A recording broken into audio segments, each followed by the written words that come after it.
Welcome, everybody. Welcome to this evening's call. My name is Kosha, and I'm here today with two very respected colleagues, Sami Awad and Ibrahim Ashour. And yeah, we're here together for the launch of the Palestine Trauma Relief Project in the Pocket Project.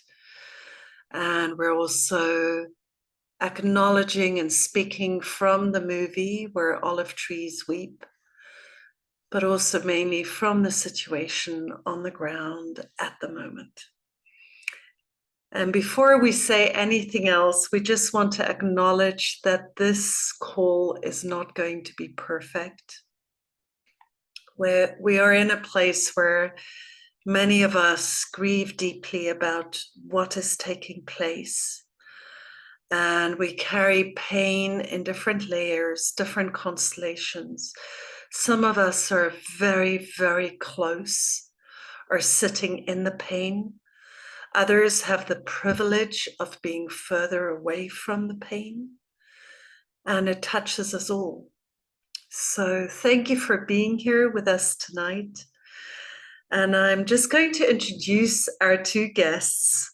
And then I want to, or maybe even before I introduce you, I would just like you to come online and greet us, Sami Awad, and then also Ibrahim Ashour, and hopefully also in Arabic and English. So over to you first, Sami. Yeah. Shukran, Kosha. So thank you, Kosha. And of course, I begin by saying Assalamu alaikum, everyone. And as hopefully all of you know, it is a sincere blessing from the heart when we say Assalamu alaikum means peace be upon you. كثير مبسوط إني أكون معاكم اليوم، كثير مبسوط إني أكون مع كوشا والبوكيت بروجكت وأتعرف على الأخ والزميل والصديق إبراهيم. تشرفنا عزيز. شكرا لك. Thank you, Sami. And Ibrahim is going to be translating for us tonight. So it's really wonderful to be able to hear your voice here now, Ibrahim. And then you will move into the translation room for a while and rejoin us later. Over to you, Ibrahim. السلام عليكم. أنا إبراهيم موجود بالبوكيت بروجكت مشروع فلسطين. I am Ibrahim Ashour. I am with the Pocket Project within the Palestine Trauma Relief Program, and I will be translating tonight. Thank you, Ibrahim. Thank you so much for that service. So, Sami, maybe you can just in Arabic invite anybody who is still here in the main room to move to the interpretation room. يعطيكم العافية. إذا أي شخص يحتاج لترجمة من الإنجليزي للعربي بيقدر ينضم لغرفة الترجمة اللي موجودة.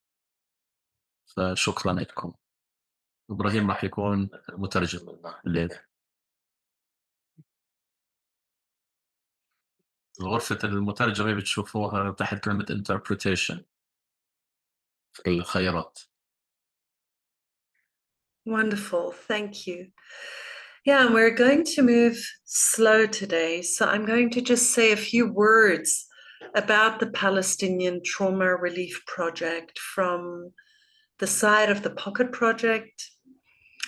We will then have a short attunement together because it is also the strength of our group vessel here today, which will enable us to hold the space that we are opening. I'll then invite Sami and Ibrahim more deeply, and we'll have a conversation together. Yeah, maybe before we continue, I would like to start by just introducing Sami and Ibrahim, and apologies that we do this now. Sami, you don't need to stay on screen for that. It's often a bit uncomfortable. So Ben, you might also allow Sami to be unspotlighted for this part. Yeah, so some of you might know, some of you might not know. Just to myself, I have many years of engagement with the Global Eco-Village Network before I joined the Pocket Project. And as part of that work, I was in the West Bank several times for longer courses, for visits, supporting eco-village development in the West Bank. So I just want to start this call also by acknowledging my own love for the Palestinian people. And we've worked with several communities and amazing projects in the West Bank, to support community empowerment. And from that background, I've also seen how true a lot of what is portrayed in Where Olive Trees Weep are things that I have witnessed myself. Also, I have many very close friends in the Jewish community. My husband is from a Jewish background. And in the Pocket Project, we are aiming to initiate both a Palestinian trauma relief project and a Jewish trauma relief project. And this in itself feels very, it took a long time for us to come to this point. We're all well aware that we are now at the anniversary of one of the most intense phases of violence that we've seen in that region for a long time. Yeah, and we're starting tonight with the launch of the Palestinian Trauma Relief Project, and we will launch the Jewish Trauma Relief Project with a call that will take place on the 27th of November. And we are here in deep acknowledgement of the collective trauma that lies at the root of what is happening, and that goes back centuries over centuries over centuries. And that is not just between the Palestinian and the Jewish people, but that the world has contributed to, and in many big ways, Germany has contributed to. I also carry Germanness in my lineage. So with that acknowledgement and the pain that we carry from that, we are entering this space today. And tonight, we're specifically addressing the Palestinian community. This is a community that we are longing to provide a safe space for through the Pocket Project. And that is not without its challenges. Seeing that Thomas Hübel, who is founder of the Pocket Project, lives in Tel Aviv. So we know that our Palestinian community know of this. And it's also because of all of these surrounding aspects of what we are sitting with that we've decided clearly to initiate the Palestine Trauma Relief Project first, and to offer this listening space to our Palestinian colleagues, friends, networks here tonight. Yeah, and we just want to acknowledge the deep scars. And I feel like we're not really able to acknowledge the depth of the scars that the ongoing occupation and unrest have left on the Palestinian communities in Gaza, the West Bank, and across the globe. But we are here in acknowledgement of that. And we know that these deep experiences of trauma are compounded on a daily basis by daily loss of lives, continuous displacement, the daily challenges of living in a ceaseless conflict zone.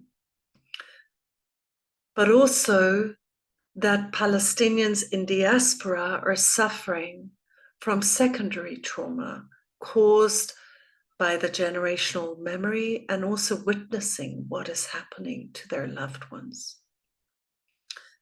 Yeah, and the Trauma Relief Project for Palestine, which we are launching today, is dedicated to providing specialized psychosocial support by Palestinians for Palestinians, addressing the unique needs of Palestinians, fostering resilience and healing.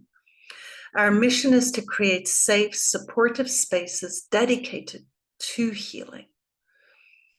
We understand that trauma does not occur in isolation, but within the context of a person's community, a person's life, a person's political situation.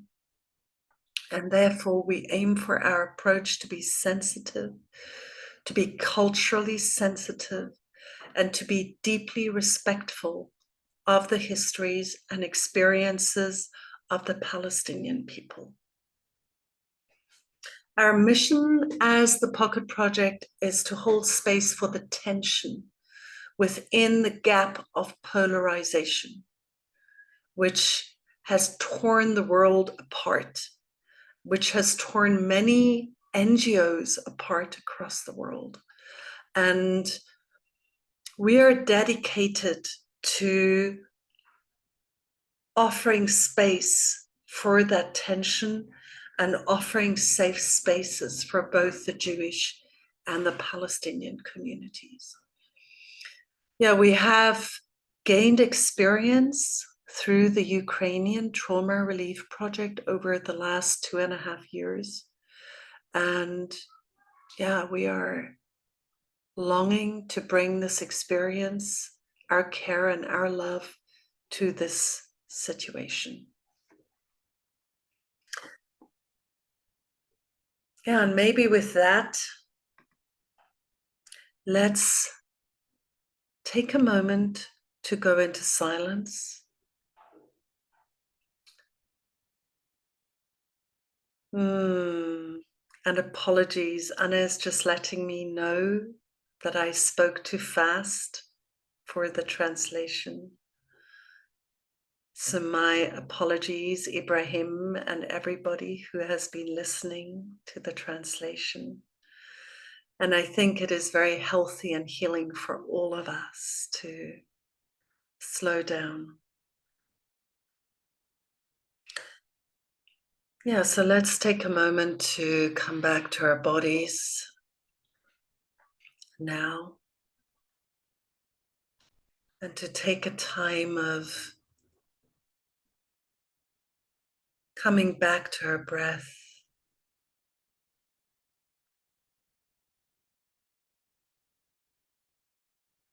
And we might notice even just being here tonight might have an impact on our bodies. The words spoken thus far. Just notice how your body is here right now.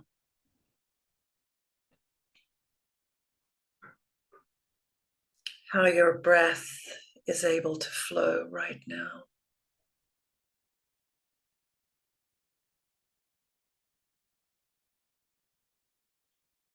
And also the places in which your breath is constricted, your body is contracting.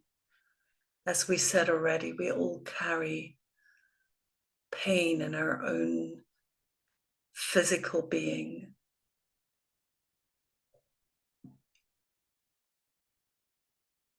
Related to the conflict.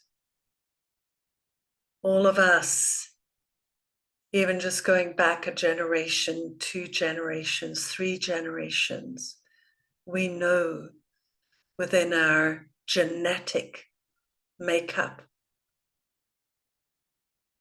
we know the experience of violence, the experience of war, even if this lies a few generations back and we have the privilege of not having experienced it in our own lives. There are many of us on this call who will carry that privilege. And there are many of us on this call who are not carrying that privilege of not having experienced violence in this life. Time against us, against our families, against our community. But we all know this experience, even if it's a few generations ago, and witnessing violence erupting now brings up collective trauma in all of our systems. So let's acknowledge that. And let's also acknowledge our willingness to hold space,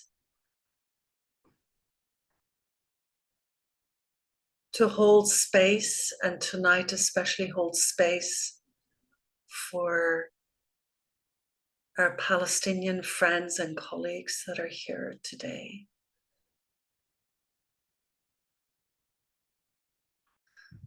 To offer safe space to you to be heard and witnessed.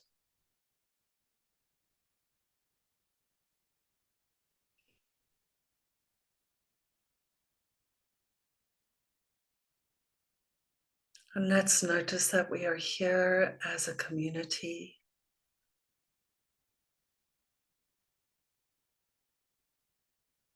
which bridges the gap. I know that we have people with Jewish background here on this call as well. And we want to thank you for being here and holding space with us.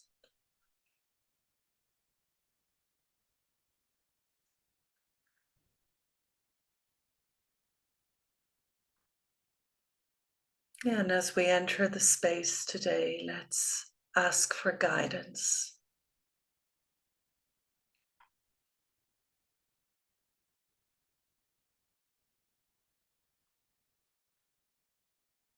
As we receive the blessing, Salam Alaikum, Shalom Aleichem,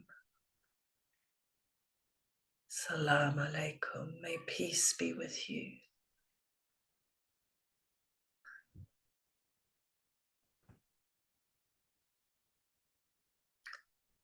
Just taking a moment to breathe together, hold space together. Realizing that as a community, we are able to hold more than we are as individuals.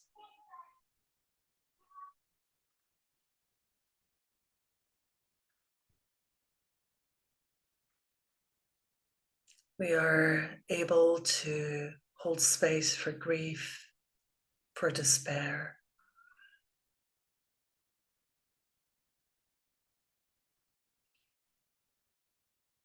We are able to hold space for pain.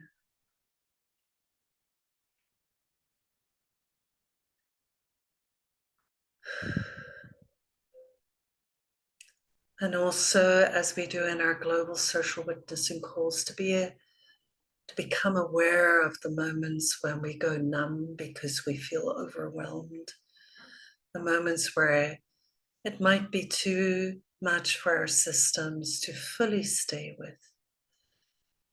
And let's acknowledge that that may take place, that is part of our journey together.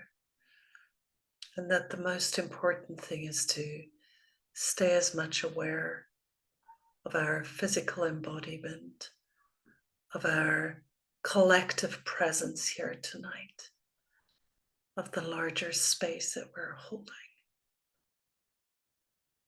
Yeah, and I ask for a blessing of light, of presence, of witnessing capacity for our space tonight. And again, thank you all for being part of this.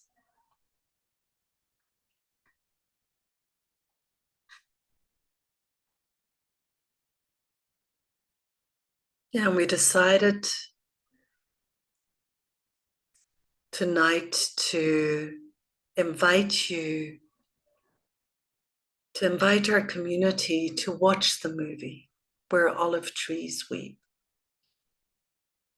And it was an invitation only. There's no requirement for you to have watched the movie. But I would like to say a few words about the movie, which offers a window into the struggles and the resilience of the Palestinian people under Israeli occupation, exploring themes of loss, of trauma, and the quest for justice. In the film, we follow, amongst others, the Palestinian journalist and therapist Ashour Darvish, grassroots activist Ahed Tamimi, and Israeli journalist Amira Hass. And we also witness as Dr. Gabor Mate offers trauma healing work and his insights from a Jewish perspective, a specific Jewish perspective. The film brings to light the lives of people whom the makers of the movie, Zaya and Maurizio Benazzo, met on their 2022 journey in the occupied West Bank. And it gives the background or some background to the current crisis in Israel, Palestine. And in the movie, Zaya and Maurizio consciously focus on one side of the story, the Palestinian side, because they felt that this side was less known, less heard, and less acknowledged in the circles that they are a part of.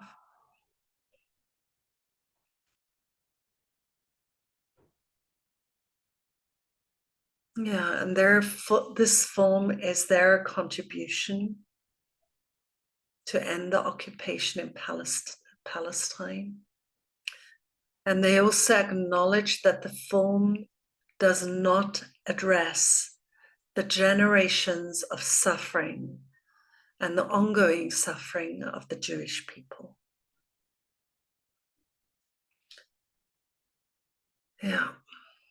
So with that, I would like to again just say thank you to my friend Sami Awad, who I am very grateful for to have a heart connection with you, Sami, and who's a visionary peace activist devoted to a lasting and just peace in the Holy Land, the area between the Jordan River and the Mediterranean Sea. In 1995, Sami founded the Holy Land Trust, a Bethlehem non-profit dedicated to promoting personal and societal healing.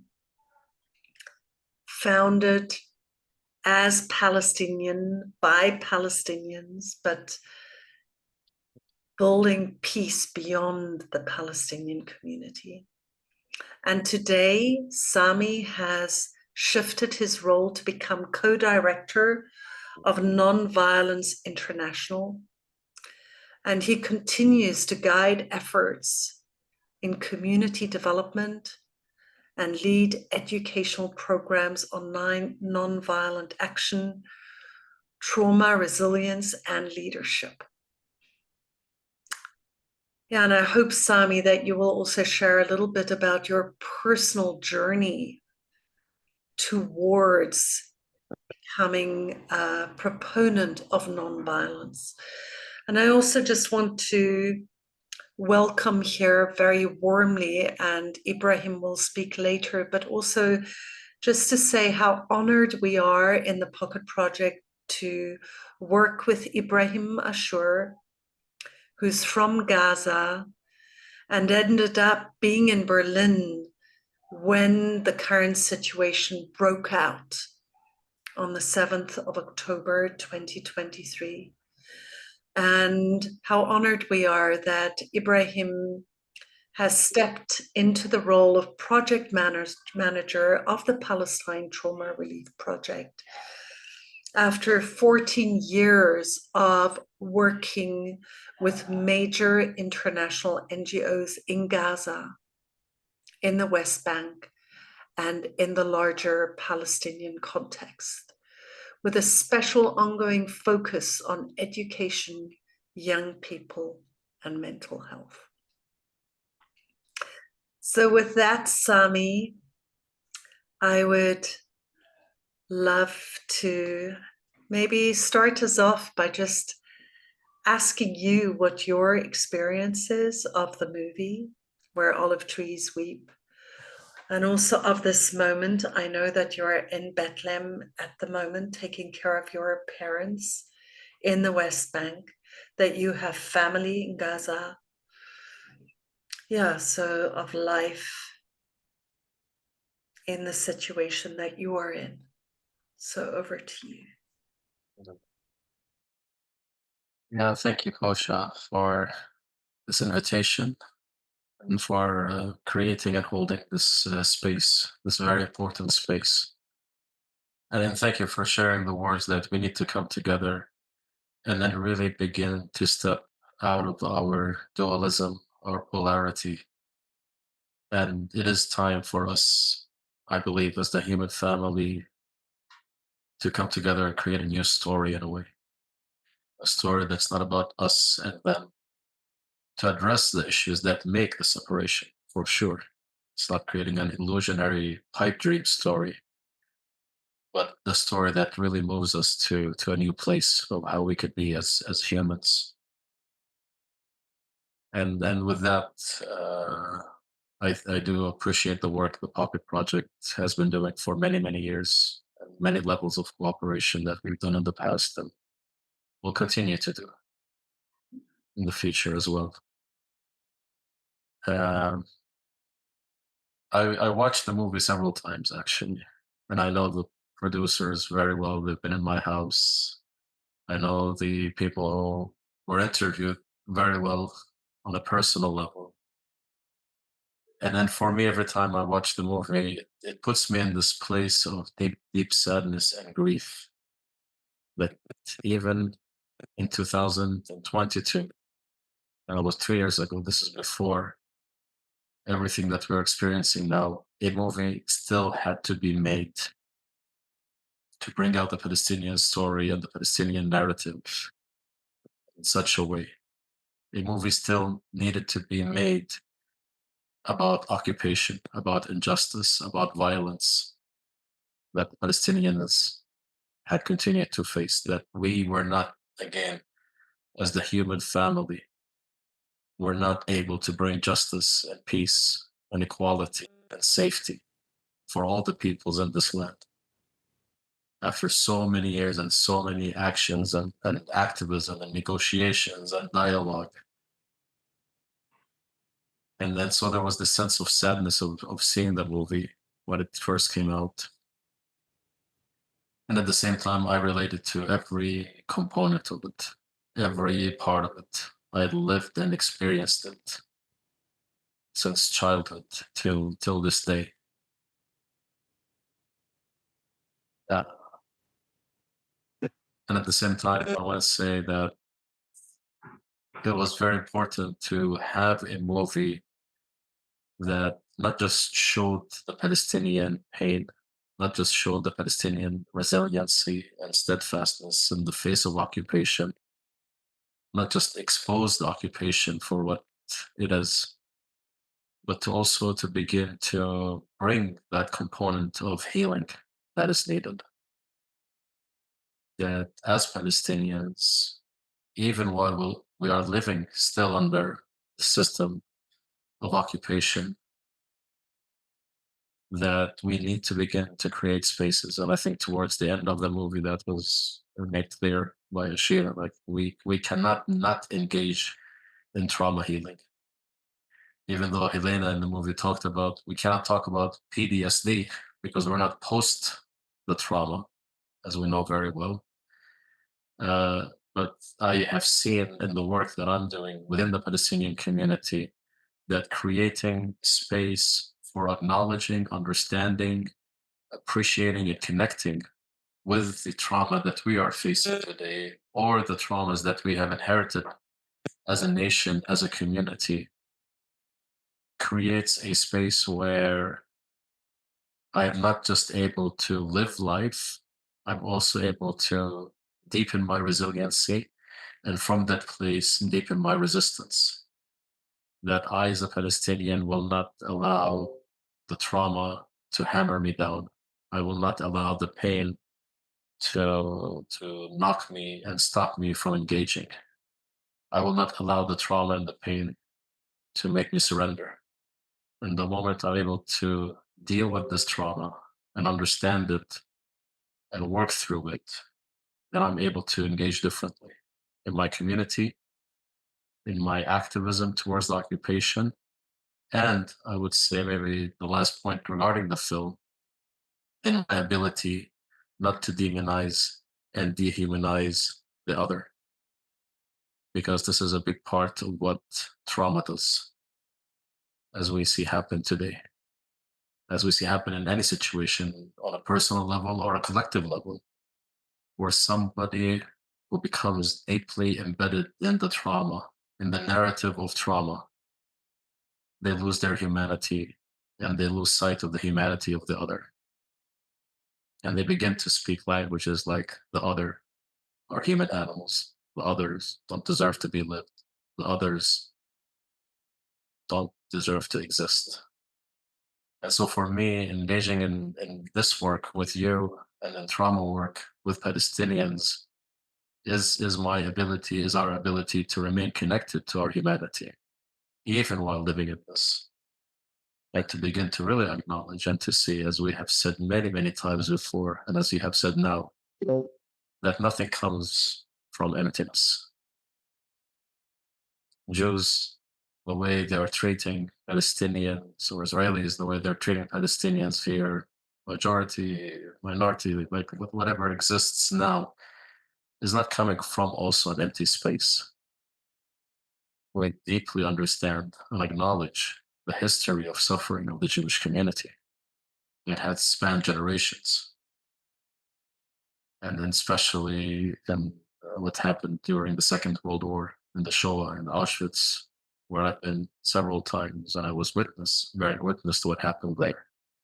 And at the same time, I was also bearing witness to a narrative that was created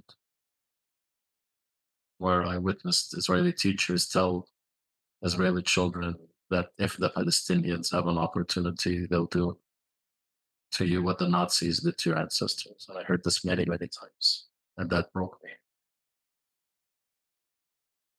And for me, it made my resolve even stronger to commit to the work of trauma healing. And my desire and wish to heal the trauma of my alleged enemy, in a way, is to free them from the fear that they have inherited, where they think everybody is out to kill them, everybody is out to destroy them. I cannot live in peace and justice and my own security in this land if my neighbor is traumatized and is afraid of me. No matter what we do, no matter what level of resistance we engage in, no matter what negotiations we do, and whatever agreements we are led to, if we do not, at the end of the day, address these core components of what makes us who we are as human beings, then there can never be peace. And this is something that I realized many, many years ago.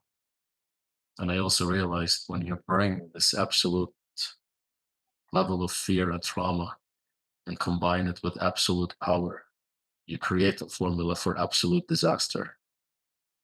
And this is exactly what we have been facing for over a year now in this land. So the situation is not easy. I was talking to Ibrahim before we started and sharing with him about my mother's family in Gaza, and realizing that he actually knows my cousin very well. And And I have to say, our families are a few of the lucky ones that were able to escape Gaza to go into Cairo. And as soon as they became refugees, it immediately connected me to my father's family that had the same experience when they became refugees in 1948. Now my mother's family has lost everything and they've become refugees. But they're the lucky ones. There's tens of thousands of others and hundreds of thousands of others have lost their lives, have been injured, lost their homes. And then we hear stories, we see things on social media, but I invite people to actually be present on any moment of their day just to realize somebody in Gaza in this moment is dying. Somebody in Gaza in this moment is deeply, deeply in pain because they cannot get anesthesia for a wound they have to do surgery. Someone in Gaza is dying from hunger and thirst any moment. It's not just those clips that we see in the news or social media. And it's very, very important for us to connect and be present to the continuous pain that exists there. It's not when a bomb hits. It is present. I can't even imagine. And I'm a Palestinian living in the West Bank under occupation. I cannot imagine what life is like in Gaza today. I can't imagine what we're going to be able to do for the people there in Gaza to deal with this infection of trauma that has been put upon them. But it doesn't mean we don't try and we give up on anything. We need to continue to do this. Bethlehem is fairly quiet, but I have to say the people in the West Bank are in this stage of waiting to see what is going to happen. We're seeing violence grow, we're seeing settler violence grow towards Palestinians.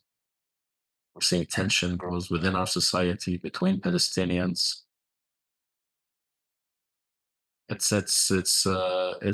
It's amazing to be just in a place where you know you cannot do anything but waiting for the worst to come, and there is nothing that you could do to stop it. Yeah. Yeah, Sami, so just acknowledging that what you've shared so far is,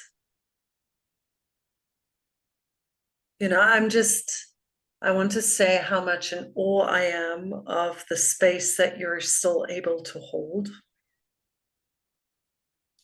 And I think that it's good to just stay there for a moment. When you say that trauma leads us to demonization and how deeply ingrained that is, I just invite us all to really connect to the places where we know that from ourselves, where family members have been deeply traumatized and there is that response and the depth of intensity in which that has been inflicted within the Palestinian and Jewish communities and with each other is just,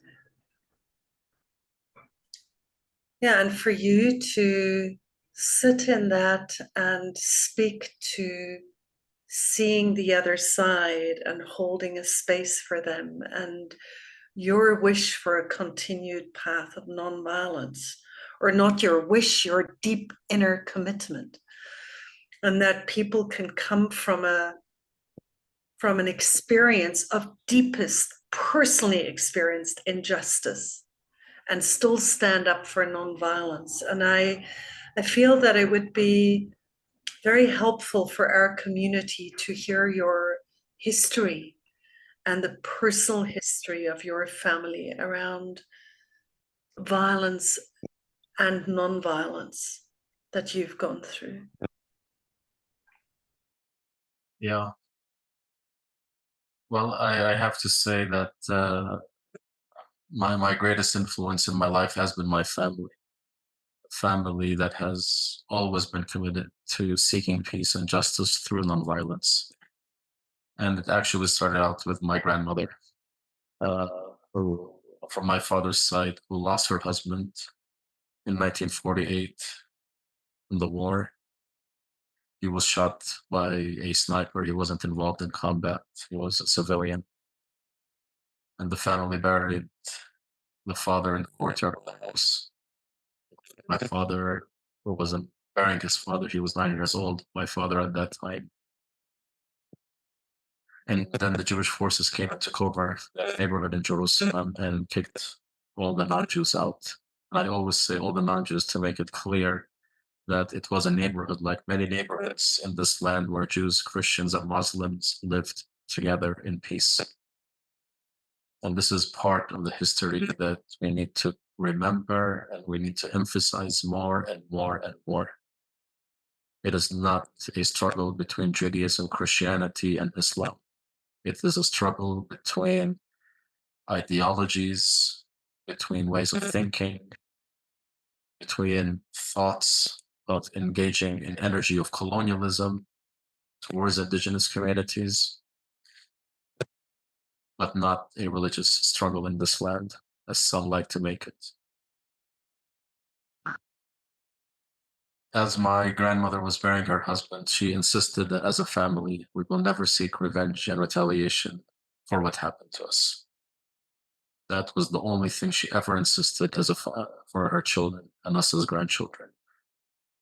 That revenge and retaliation would not bring anything back of what we lost, and especially will not bring the father figure, and will not bring us back to our land, and will not bring us back to our home.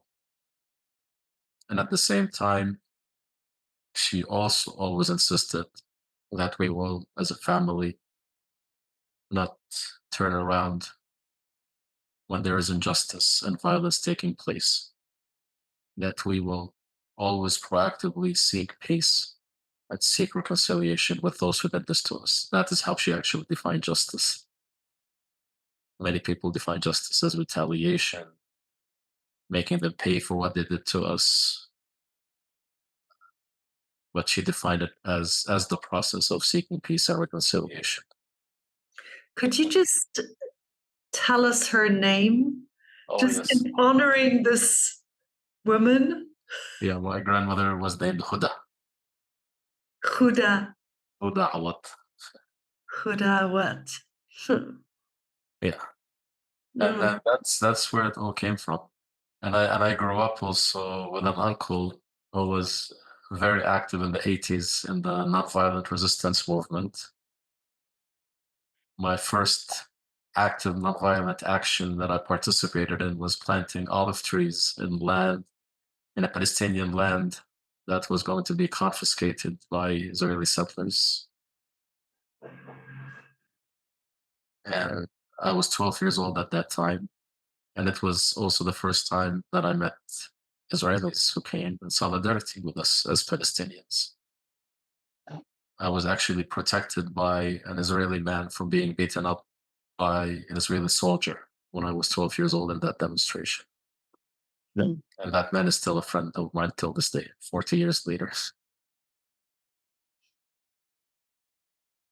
And that made me commit to nonviolence more and more.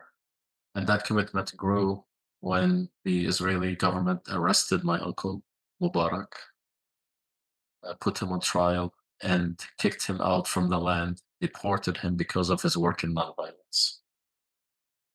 And that made me begin to ask the question, what is so powerful about nonviolence that it made an entire Israeli political and legal system see in my uncle, a one person, a threat, and decide to kick him out and never allowed him to return and live here. And that's when I committed to nonviolence and have been engaging with nonviolence since then. I believe nonviolence is the more powerful force. And nonviolence for me is about resistance. It is about activism. It is about engaging. It is about stepping in front of the structures and the systems of power and demanding their dismantlement for the sake of liberation of all. This is what nonviolence is about. It is about the ability of every person to engage, every person to do something, from the child to the elderly, to say, I can do something to empower myself to say no to this occupation, to say no to injustice, to say no to inequality, to say no to colonialism. And we've seen nonviolence work in many, many places around the world as well. Yes. So, Sami, I would love to hear more about the sentence that nonviolence is the more powerful approach. Because I think we are, as part of the traumatization where there is such a fear to not be able to protect ourselves and to protect our loved ones. And how do we protect ourselves and our loved ones if we don't have weapons at our avail? And isn't that the start, at least in words, the start of all wars, that we have to protect ourselves, right? So can you say more about how nonviolence is the more powerful approach and how it doesn't mean the same as turning the other cheek? It doesn't mean the same in turning the other cheek the way we perceive turning the other cheek. But I think the rabbi who said these words 2,000 years ago, the one we call Jesus, had a different understanding of turning the other cheek. Yeah. And then for him, it was clear that it is a commitment to nonviolence. Turning the other cheek means standing strong in front of the person who hit you the first time and refusing to bow down and refusing to fall to the ground and refusing to run away and to stand up. And in the face of at that time would have been a public display, actually turn the other cheek and see actually if that person slaps him again or not. And usually it is the person who slapped the first time that would in shame run away, when the suppressed stand up and say, yes, I'm ready to take it again and again and again without hurting you. And this is what nonviolence is. That's why I say it is the stronger option. And it's definitely not a magic stick to say it works. We have seen, and especially in the context of our situation, that the Israeli government and military, and I say specifically those two components, not necessarily the people, have continuously suppressed nonviolent activism by Palestinians. When October 7th happened last year, within 2 months, hundreds of Palestinian nonviolent activists were arrested and put in prison. Many of them I know. The father of Ahid Tamimi and Ahid Tamimi were taken from their home without engaging in any act of resistance, just because of who they were as nonviolent activists. They were taken and arrested. Bassem Tamimi, Ahid's father, stayed for 6 months in prison, without trial, without anything, tortured because of his work and commitment to nonviolence. So when we say nonviolence, it's part of understanding nonviolence is to acknowledge that those who are in power, just like the British forces in India, just like the white supremacists or the police in the south of the United States, when you Or in engage South Africa. Yeah. or South Africa, where you're from, definitely, that those who are in power are challenged by nonviolence because they don't have the justification and the excuse to do what they do, to continue to do what they do. And they will try, but they will be exposed. And then for me, the greatest example is the first Palestinian uprising, the first Intifada in 1987 and 88 when it started. When Israeli mothers and fathers started seeing their sons beating up Palestinians who were protesting, who were nonviolent, breaking their bones. It was the policy then. They're the ones that came up and said, no, we cannot and we will not allow this to continue in our name. And that's when we actually started seeing the rise of the Israeli peace movement. And so this is where nonviolence is powerful. It creates an ability for transforming the situation and removes that sense of threat for the people. But those who are in power understand that ultimately they will lose their power and they will continue to fight, also engage in nonviolence. But this famous quote by Gandhi, which says, first they ignore you, then they ridicule you, then they fight you, and then you win. And it's interesting because he actually doesn't say they lose. He says you win. Right. Which means humanity and justice wins. Right. Yeah. Yeah, so Sami, there is something, and I think we can all feel it when you speak about this, that there is something so touching about being deeply hurt and from that not to collapse, to reconnect to your resilience and your dignity, and to stay standing in your full dignity, but at the same time with no revenge, compassion. And it somehow it touches a dream, I think, in all of us for the ending of the cycles of violence, for the healing, but it also touches a sense of these are sacred men and women. These are holy men and women who are able to do this. So I know you are pretty far advanced. I wouldn't call you a holy man. At least it wouldn't be my name for you. But I would love to hear, how do you take care of yourself in this process? How do you take care of your heart, of your dignity? You were also speaking about the tensions within the Palestinian within the Palestinian community, as in any severely traumatizing situation, there is fragmentation.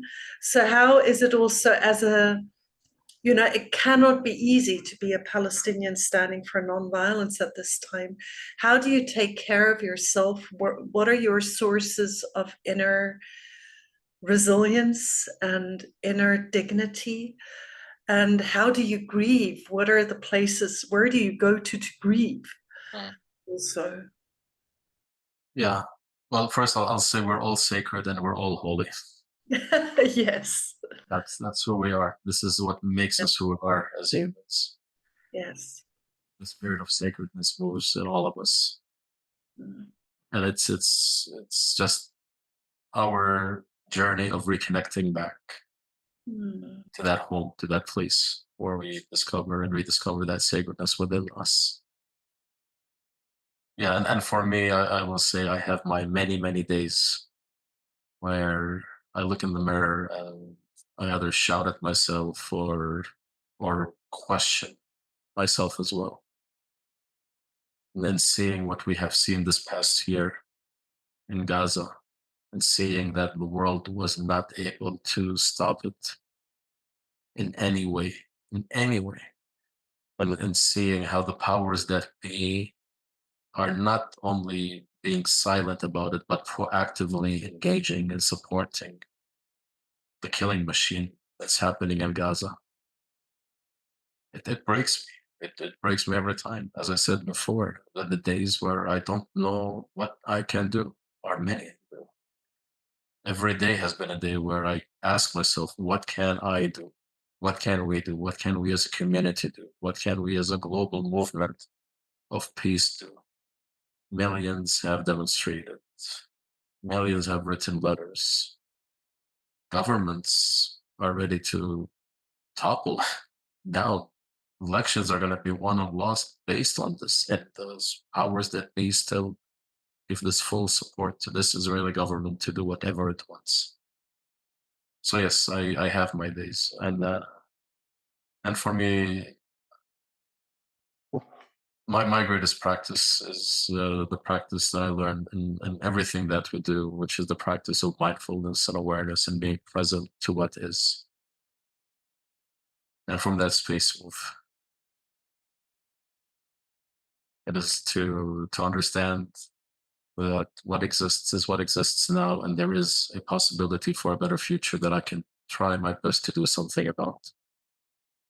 That there hasn't been a genocide that has lasted, and there hasn't been an empire that has lasted, and there hasn't been a system of violence that has lasted.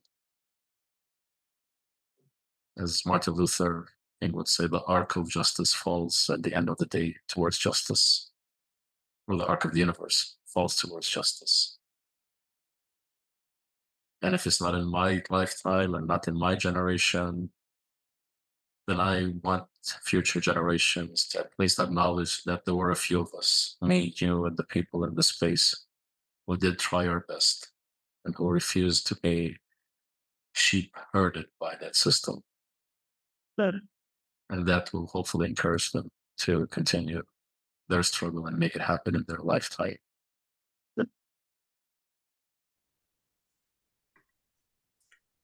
Yeah, thank you. Thank you. And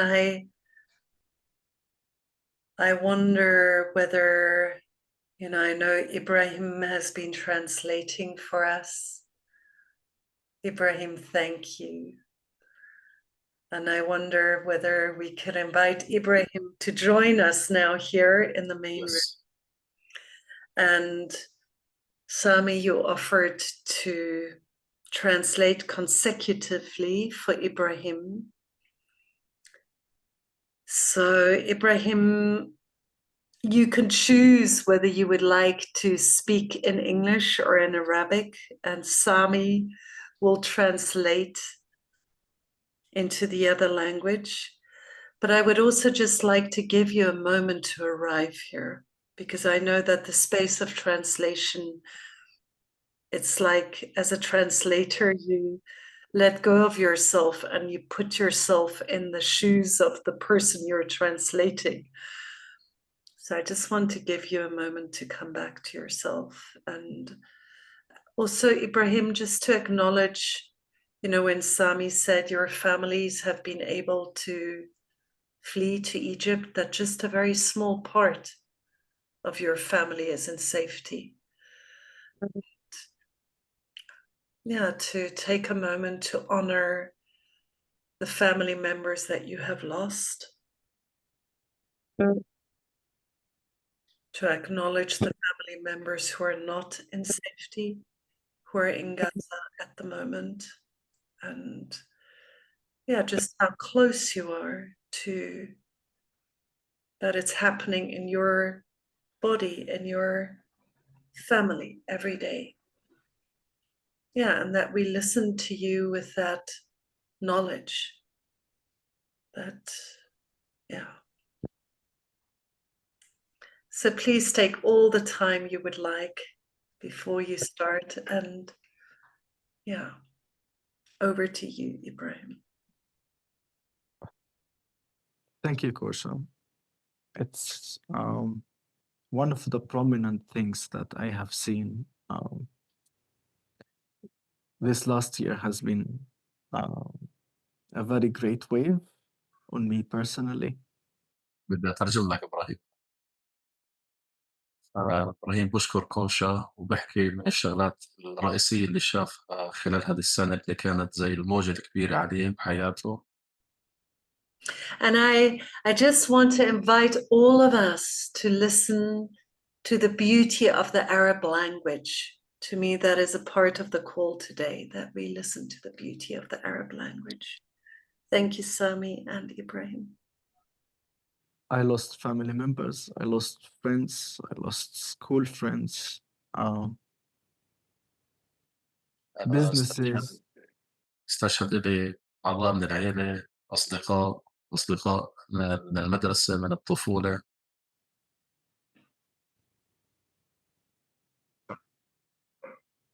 And it was massive for the amount of emotions that I had to go through. كان إشي كبير إلي لكمية هائلة من العواطف اللي كنت مضطر أمرق فيها. I also focused on the livings at the deep point وركزت على ما هو حي على مستوى عميق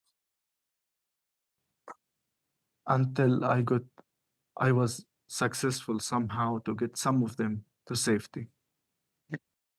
لحد ما قدرت أوصل البعض منهم للأمان. And some of them, it was deeper that they decided in their own conscience to stay because they felt that their work as medics will be helpful for others. وآخرين بقرار عميق أخذوا القرار بالبقاء في غزة لأنهم شعروا أن وجودهم خصوصا في المعالجة الطبية كان ضروري إنهم يضلوا في غزة. And now, 3,000 miles away, I have learned another perspective. والآن على بعد 3000 ميل تعلمت وجهة نظر أخرى أو جديدة. The perspective of attempting to co-regulate. وهي محاولة إني أحاول أعيد أو أرتب التوازن في داخلي And co-regulate others who are affected. ومساعدة الآخرين حسوا بالوضع اللي صار معهم أو تأثروا بالوضع اللي صار. And within this, I'm just completing the mission of my siblings who decided to stay. بهذا أنا بكمل يعني الطريق أو المسار اللي اختاروه إخوتي إنهم يضلوا. And the Pocket Project Palestine is to enable that to happen. وضروري المشروع تبع البوكيت بروجكت أو الجيبة إنه يصير. And hopefully we can bring some healing pockets for more Palestinians. وإن شاء الله نقدر نجيب هذا الشفاء لمجموعات في فلسطين للفلسطينيين. Thank you.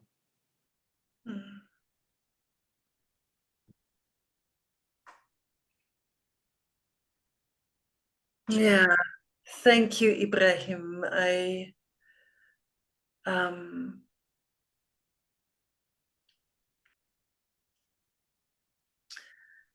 just want to acknowledge the depth of the journey that we're on.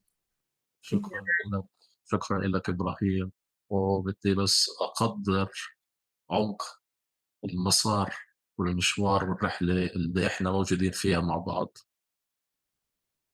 Yeah, and how much learning and teaching you have brought to our team.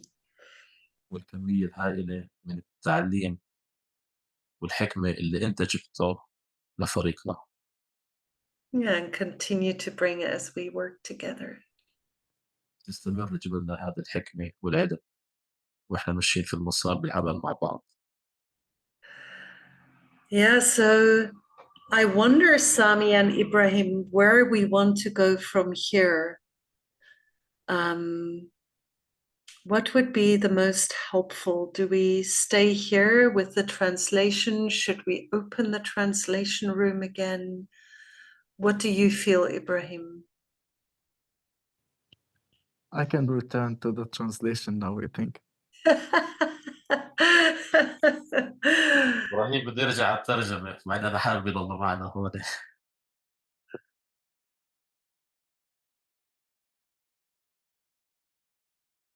شكرا إبراهيم. Thank you for your words, for your heart.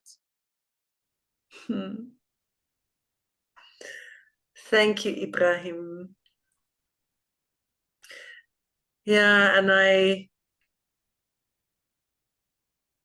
know, at least I don't know, I have an inkling of how much strength it takes to step in front of a public call and speak when you're processing what Ibrahim is processing. So thank you for bringing this in. Okay, so the translation, this is magical. Yeah.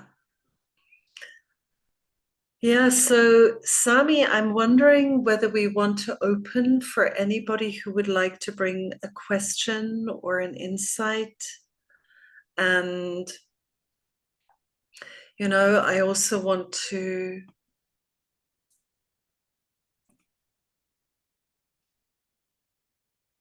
really, again, speak out our intention to provide a safe space here for the Palestinian side, and that this is not an either or, it's not even sides, but just that the Palestinian voice, your voice, Ibrahim's voice, it's also not the Palestinian, can be heard in a safe space and a protected space.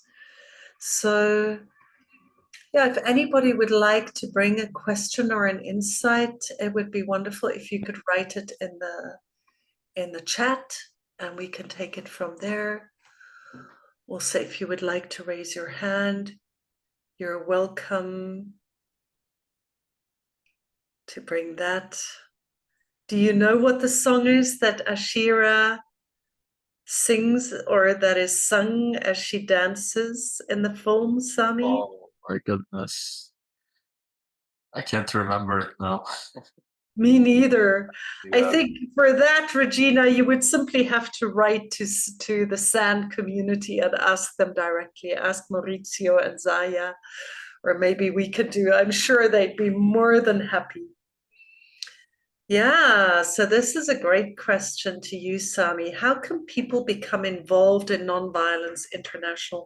And maybe you could also share about the current, you're wearing the black band around your arms, so just about your current projects and yeah. Yeah, thank you for the question. So as Kosha said, I recently joined an organization called Nonviolence International. And to give a little background, it is an organization that my uncle started after he was deported by the Israelis. And in a way, he said, well, if you're not going to let me do nonviolence work in Palestine, I'm going to spread nonviolence globally. And that was his commitment to nonviolence. So he started that organization after he was deported. And I've been involved on and off. When I was with Holland Trust, we partnered with a lot of work with nonviolence. And as I stepped out of Holland Trust, the offer was given to me to join Nonviolence International, which is an international organization that aims to advocate for and spread the message and connect people who are engaging in nonviolence and to train in nonviolence at the global level. And that's where I felt my calling was moving towards more and more in the last few years, to move into more of a global space. And the same components of nonviolent resistance and activism, collective trauma healing, and visionary leadership development that have been part of my life for the last 25 years, I bring into Nonviolence International with a beautiful team, that beautiful interns and volunteers that work with us. And so people can definitely go to the website and look into the organization. If they want to email me, it's Sami at nonviolenceinternational.net. Somebody can put that email down. And then we are engaging in many activities and projects, including providing ourselves as fiscal sponsors to many organizations around the world that engage in nonviolence. And so if you go to the website, you will see a list of different organizations that you can also give funds to, donations to, that we are their fiscal sponsors. And we want to help these organizations because they're doing amazing, amazing work.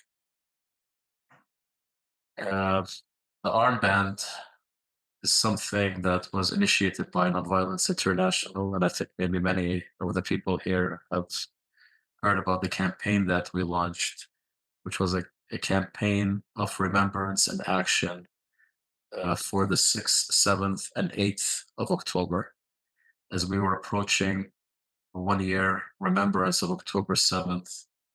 And there was a lot of focus and energy towards the 7th and what happened on the 7th, which is important, I believe.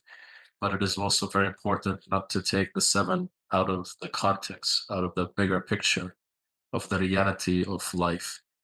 And so we offered a space for people around the world to connect on the 6th with all the atrocities, all the violence that happened until that day, which is mostly suffering of the Palestinian people for 100 years. For me, it was, as I said, very strong to say my family in 1948 and my family in 2023, what happened to them. And so people around the world were holding rituals, visuals, sit-ins, fundraising campaigns, prayers, walks on the 6th of October to remember the past. On the 7th, people were invited to connect with and to be with what happened on the 7th. Because, as I said before, it is part of our collective story. We cannot take one chapter out and not have it disconnected from the reality. It is part, I and you and all of us bear responsibility for every day, including the 7th. And then the 8th, to connect with, to grieve, and to commit to action for everything that has happened since the 7th, every day of this year, especially what is happening in Gaza. And we ask people to wear either black ribbons or armbands during these days, and if they're able to wear them for more and more, to do it. And then, Sami, just again, to just please slow down a little bit. sorry, Ibrahim, عزيزي, آسف. Yeah, so yeah, I got excited about this campaign because it received a lot of global attention as well. That for people to say, yeah, we don't have to focus on one day and that put energy in it, as if we're siding with one victim against the other. That we can carry and be responsible for what happened, and also in taking responsibility not to allow people like Netanyahu and others to manipulate on that day and use it and abuse it to justify pushing their agendas. That when we take responsibility, we say this is ours as well, and we acknowledge what happened. Yes, thank you, Sami. And I also heard from, I just, just to say in my heart how, Gandhi, I grew up, actually, I went to school close to Durban, and I found the books of Gandhi when I was 7, 8 years old. And it was one of my first topics that I brought out in my school class. I'm not quite sure how I found these books, but I just feel a very deep, heartful sense of partnership and closeness with the work of Balance and with the work of the Pocket Project. So I'm so grateful that we have this friendship and partnership, and I look forward to deepening it. I also want to just mention that Sabine Lichtenfels is on the call. I heard from Anna from Tamara, who I know is a close friend of yours and also a warm friend of mine. So Sabine, if you would like to bring a few words or a comment, you'd be very welcome. There's no pressure, but we would like to acknowledge that you're here. Thank you for the invitation. And I'm very, I was only from Anna, I was informed that it takes place right now.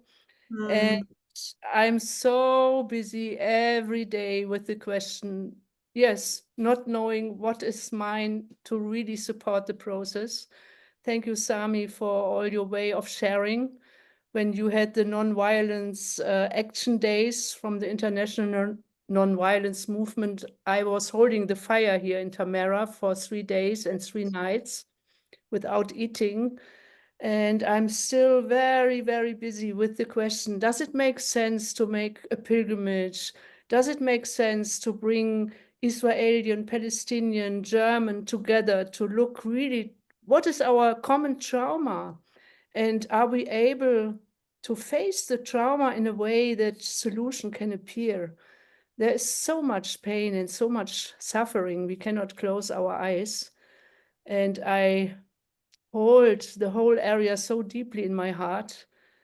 And I know that even in the peace movement, the polarization is growing. It's not becoming less. And how can we really, really contribute to this power of nonviolence? This is, I think, the main question, what we all hold together. And I thought to meet you, Sami, in Colombia. I will go to Colombia now, because they are also in this really challenging situation. And they will hold one day with us together, the 9th of November, to face the situation of Palestinians and how to contribute towards healing. Wow, beautiful. Hmm. Thank you. And give my love to the family at Colombia. I will, for sure. Thank you. May you Yeah. be protected on your journey. And thank you, Anne, for informing me of this call, about this call. Thank you, Kosha, for guiding through it. Yeah, and Sabina, it's good to know how deeply you and your community are involved in the search. I love that you speak of how deeply you're sitting with and struggling with what is the right thing to do now. And also to just be so honest about the path that we've been on as the Pocket Project and in Thomas's Fields, the search for how do we respond in a way that doesn't put oil in the fire and doesn't deepen the pain, but actually contributes towards healing. And we're continuing to search with our community and in conversation with you. So thank you. Thank you. Yeah, and our love to your community. Yeah, thank you. Thank you. And Jody, if you don't mind, I would love to pass on to Rashan first. Right. Thank you, Jody. Thank you for your understanding. And over to you, Rashan. Thank you so much, Kosha. Thank you, Judy. I just want to bring a thought here that Sami's work really supports a lot of Palestinians who believe also in the nonviolence work, where these Palestinians have been shamed when they do this work. They have no support from their family or their surroundings. You know, as Palestinians, a lot of us come from a deep struggle, a lot of pain, a lot of soul lost. And I'm talking from as a Palestinian. My name is Roshan. I am from Nablus. And it's a city that holds a lot of pain and a lot of struggle. And my family also come from that place. And my family, my mother's side, her brothers are freedom fighters. And it's a shame to be in nonviolence work sometimes in their eyes and from their perspective. But I am an intern in Nonviolence International, and I hold space for that work with support from Sami and with the guidance as well. So you have no idea how much Sami is doing. A lot of work. Oh my God, yeah. Wow. Thank you so much for bringing your voice here and for your courage. Thank you. Shukran. And, you know, we really would love to offer more support to people like you You know, that there's also safe places where you can go on days when you need somebody else to listen, and it might not be your family or your immediate community, but that there's somebody else who can walk with you, who can be there with you in those moments where you need a shoulder or you need somebody to have your back. Yeah. Yeah, thank you. Thank you. Much love to you. Yeah, and thank you also for bringing more information about Sami into this space. It's beautiful. And Judy, we only have a minute now, so you'll need to, but just maybe if you could just say a sentence. Well, first of all, just really deep bowing and appreciation to the community here and to you, Sami, for what you're doing. And my question is, you know, when you're in conversations with people who are so afraid that they can't really hear the other side because of their own trauma, just wonder what your first steps are in opening the doors, because that seems like something that we could each do. Well, I'll be very quick in answering this. And it's a very, very easy answer, which is to provide space for them to talk, to share, to express. They might not be ready to listen to me, but I need to always be ready to listen to them. And I sat down with people who really hated to even sit with me, refused to sit with me, to listen to anything I want to say. But after really holding space and creating space for them to share their story, where their fear is coming from, what their experience was, what is the grief that they have on their own side with what they have suffered for, slowly, you will see them begin to open up and listen to you as well. Thank you. Such wisdom. Thank you. Yeah, so with that, thank you, Jody.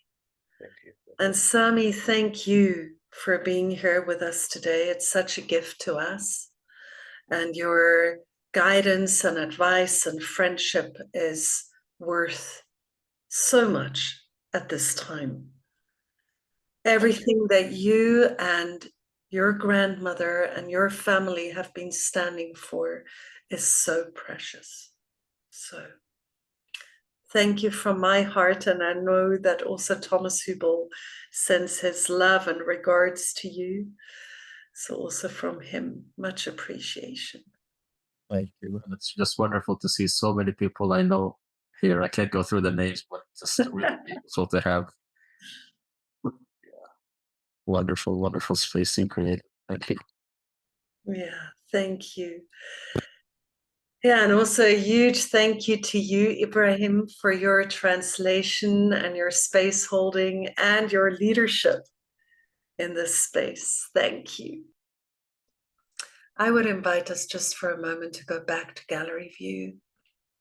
Just before we complete, I would invite you, Ben, to share the song from the beginning so that we can just spend a few moments with the resourcing and resilience of music and my